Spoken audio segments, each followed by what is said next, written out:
अगर आप भी अपना वज़न बढ़ाना चाहते हो, वेट गेन करना चाहते हो, बहुत ज़्यादा परेशान हो गए हो कि भैया क्या करूँ, क्या खाऊँ, वज़न बढ़ ही नहीं रहा है। मैंने अपना भी ट्रांसफ़ॉर्म कुछ किया है ऐसे ही कि मैं बहुत ज़्यादा पतला था, मैंने अपना वज़न भी बढ़ाया है, लेकिन मस्कुलर होते-होते तो क्या चीज़ों का ध्यान रखना है, क्या चीज़ें आपको खाना है, यहाँ पे लिखा भी हुआ है। मैं थोड़ा-सा समझा देता हूँ, इसके ऊपर शॉर्ट्स भी मैंने अभी जस्ट बनाया है। अगर आपके पास समय नहीं है तो आप वो शॉर्ट्स दे सकते हो, लेकिन यहाँ पे मैं कंप्लीटली आपको 7-8 मिनट में ये सारी चीज़ें समझा दूँगा कि इन चीज़ों को अपने डाइट में ऐड करके आप कैसे वेट गेन कर सकते हो। देखो, वेट गेन करने का सबसे पहला फंडा है कि ज़्यादा खाओ। लेकिन मैं यहाँ पे बात करूँगा कि थोड़ा-सा आप मस्कुलर होने का भी ट्राई करना, सिर्फ़ वज़न बढ़ाने के चक्कर में मत रहना। वज़न बढ़ा के करोगे क्या जब आप अच्छे दिखोगे ही नहीं, ठीक है? तो वीडियो रॉ एंड अनकट होगा, कहीं पे भी फंबल करूँगा तो भी मैं कट नहीं करने वाला, तो बढ़िया से देखना, 7-8 मिनट में क्लियर कर दूँगा। देखो, पीनट्स बादाम दाना जो हम खाते हैं ना, जिससे भूज के खाते हैं या मूँगफली बोलते हैं, उसके अंदर का जो रहता है बादाम दाना, मैं वो अब देखो ये सारी चीज़ें ऐड कर सकते हो, अब कौन-सा करना है वो आपके ऊपर डिपेंड करेगा। मैं बता रहा हूँ सारी चीज़ें कौन-कौन सा आप ऐड कर सकते हो और मैंने कौन-कौन सा चीज़ें ऐड किया था, वो मैंने लिस्ट यहाँ पे शेयर कर दिया है। पीनट्स की बात करें, अगर आप 30 ग्राम पीनट्स खाते हो, 30 ग्राम मूँगफली जो उस दाना होता है उसका, तो उसमें मिल जाता है 180 कैलोरीज़ के आस-पास, ये एप्रोक्सिमेट कैलोरीज़ है, ठीक है? कुछ ऊपर-नीचे हुआ गूगल कर लेना, मैं आपको मोटा-मोटा अंदाज़ दे रहा हूँ।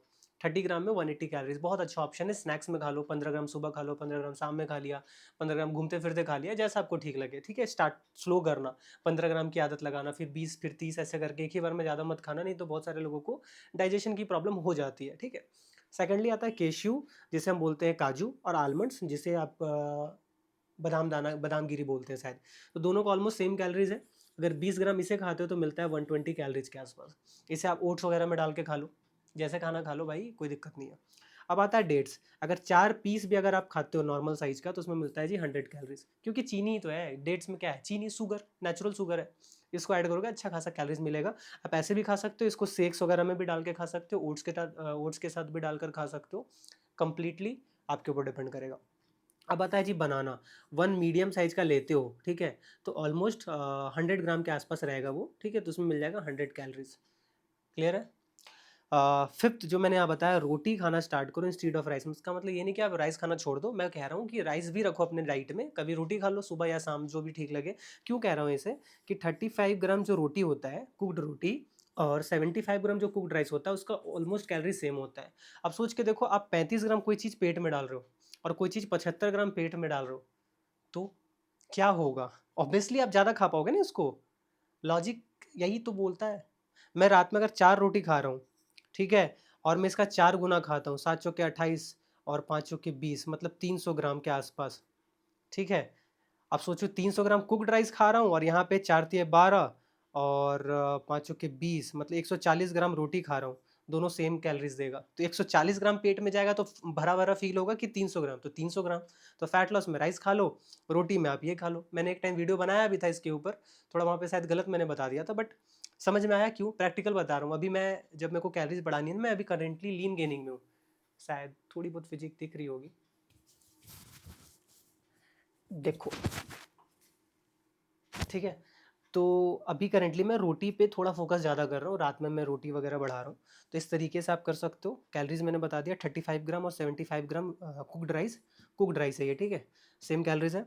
उसके बाद आता है फुल फैट मिल्क जो नॉर्मल मिल्क आता है, अमूल, सुधा वगैरह का, आप वो ले लोगे। इसका 500 ml, मतलब आधा लीटर डेली पीते हो तो 300 कैलोरीज़ आपको मिल जाएगा। प्रोटीन वगैरह आप गूगल से निकाल लेना, कोई बड़ी चीज़ नहीं है।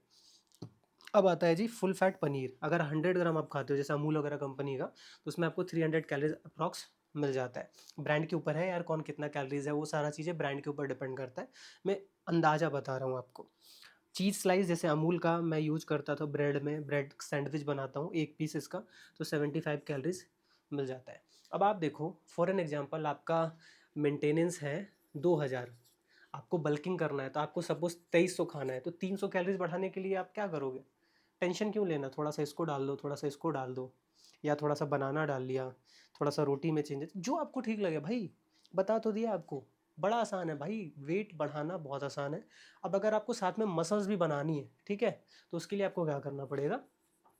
जिम आसान भाषा में कह दिया, मतलब weight training, resistance training, strength training जिसे हम कहते हैं, वो करना पड़ेगा, सो दैट आपका मसल्स भी बड़ा हो। अगर आप स्ट्रेंथ ट्रेनिंग नहीं दोगे, वजन नहीं, मतलब बॉडी को वजह नहीं दोगे, मतलब मसल्स को वजह नहीं दोगे, तो मसल्स क्यों बड़ा होगा? फैट बढ़ेगा। अगर मसल्स को तोड़ोगे तो जो एक्स्ट्रा कैलोरीज आ रही है वो मसल में भी जाएगा, थोड़ा बहुत तो फैट आएगा गेनिंग में, लेकिन मसल्स भी बड़ा होगा। तो मसल्स बड़ा होगा तो बुरा लगता है क्या, अच्छा लगता है। तो आई होप दोस्तों आपको समझ में आ गया। These are the few options जो मैंने अपने डाइट में ऐड किया था। मेरे को सबसे बेस्ट लगता है, एक तो बनाना कभी बीच में खाने के लिए, एक पीनट हो गया, कैस्यू भी चलेगा, ओट्स वगैरह में डाल सकते हो, रोटी भी बढ़िया ऑप्शन है। बाकी पनीर और मिल्क वो आपके ऊपर डिपेंड करता है, अगर आप वेजिटेरियन हो तो ज़रूर से ज़रूर खा लो। चीज़ स्लाइस सैंडविच वगैरह में डाल सकते हो, सभी अच्छा ऑप्शन है। मैंने यहाँ पे आलू नहीं डाला, क्यों? क्योंकि आलू का जो सेटाइटी लेवल होता है ना, वो बहुत ज़्यादा हाई होता है। कहने का मतलब आलू खाने के बाद लोग बोलते हैं ना फैट लॉस में आलू नहीं खाना चाहिए, नहीं, मैं फैट लॉस में रिकमेंड करता हूँ आलू खाना। क्योंकि आलू खाने के बाद ना संतुष्ट फील होता है लोगों को, भूख नहीं लगती ज़्यादा, क्योंकि उसका सेटाइटी लेवल ज़्यादा है, समझ रहे हो? इसलिए मैंने आलू नहीं डाला है। लेकिन खा सकते हो आप आलू भी, कोई दिक्कत नहीं है, लेकिन वही है, उससे ज़्यादा बेटर ऑप्शंस होगा ये सारी चीज़ें। अब ये डिपेंड करेगा। अब जैसे बनाना हो गया, प्री वर्कआउट में बढ़िया है, पोस्ट वर्कआउट में भी बढ़िया है, क्योंकि इंस्टेंट एनर्जी देगा। पीनट्स वगैरह ये सब वर्कआउट के इर्द गिर्द मत खाओ, थोड़ा बाद में खा लो, शाम वगैरह में खा लो, सुबह में खा लिया, और रोटी रात में खा लिया। मिल्क और पनीर ये वर्कआउट के आसपास में मत खाना, क्योंकि इसमें फैट भी होता है। तो वर्कआउट के अराउंड आपको वो चीज़ें खानी चाहिए जो इंस्टेंट एनर्जी दे, जैसे बनाना हो गया, डेट्स हो गया, ये खा सकते हो वर्कआउट के इर्द गिर्द। ठीक है। तो आई होप दोस्तों समझ में आया होगा। अगर और कोई सवाल होगा तो मेरे यहाँ पे कमेंट्स में पूछ लेना। न्यू हो तो लाइक कर देना, शेयर करना, और सब्सक्राइब करने बोलते हैं ना, वो कर देना। इंस्टाग्राम में मनीष NXT, वहाँ पे फॉलो कर सकते हो, वहाँ पे मैं और भी चीज़ें डालता रहता हूँ। वहाँ मेरा चैनल है, ब्रॉडकास्ट चैनल, वहाँ पे पर्सनली आप कुछ पूछ भी सकते हो। तो ये सारी चीज़ें। बाकी फिर भी नहीं हो पा रहा, अगर आपको पर्सनल ट्रेनिंग चाहिए, पर्सनल कोचिंग चाहिए, तो मेरे को इंस्टाग्राम में मैसेज करो, मैं बहुत ही कम दाम में आपको ट्रेन कर दूंगा, कोचिंग मतलब दे दूंगा आपको, डाइट वगैरह, वर्कआउट वगैरह सब कुछ समझाऊंगा, सिखाऊंगा। 2 महीने 3 महीने का प्रोग्राम होगा, वो सारी चीज़ें वो भी हो पाएगा आराम से, टेंशन लेने वाली बात नहीं है। तो वीडियो अच्छी लगी तो भाई कर लेना। फिर बाकी कोई सवाल होगा और नेक्स्ट टॉपिक बता देना कमेंट्स में कि किसके ऊपर आपको वीडियो चाहिए, मैं उसके ऊपर भी वीडियो ले आऊँगा। तो दोस्तों मिलते हैं किसी और वीडियो में, तब तक के लिए बाय बाय, टेक केयर।